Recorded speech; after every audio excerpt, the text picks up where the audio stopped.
சென்னை ராஜா அண்ணாமலைபுரத்தில் சென்னை நதிகள் சீரமைப்பு அறக்கட்டளையின் சார்பில் 42.45 கோடி ரூபாய் செலவில் நவீன வசதிகளுடன் கூடிய புதிய நுழைவாயில், கண்காணிப்பு கோபுரம், குழந்தைகளுக்கான விளையாட்டு பகுதி உள்ளிட்ட பல்வேறு வசதிகளுடன் மேம்படுத்தப்பட்ட தொல்காப்பியர் பூங்காவை முதலமைச்சர் பார்வையிட்டார். இதுகுறித்த மேலும் விவரங்களோடு இணைகிறார் செய்தியாளர் பாரி கார்த்திக். வணக்கம் பாரி கார்த்திக், விவரங்கள்.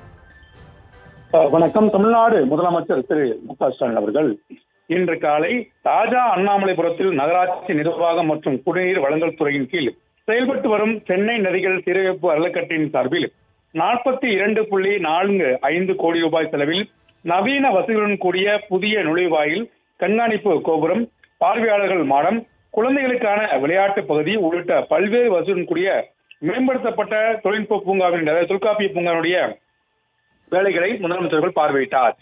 தமிழ்நாடு அரசின் சார்பில் நதிகளை சீரமைப்பும் என்ற அடிப்படையில் சென்னை முழுக்க இருக்கக்கூடிய அனைத்து நீர்நிலைகள் மற்றும் நதிகளை சீரமைப்புகளுக்கு சிறப்பு நிதிகள் ஒதுக்கப்பட்டு அதற்கான பணிகள் நடைபெற்று வருகின்றன.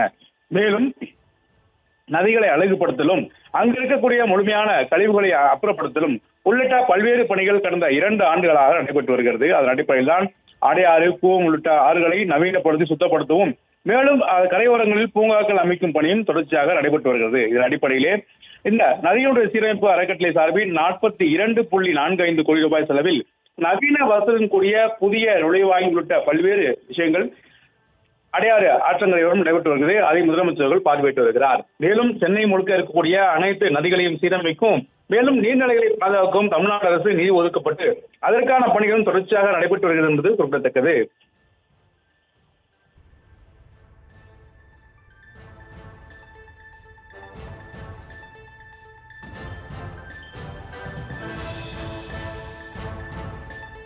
விவரங்களுக்கு நன்றி பாரி கார்த்திக்.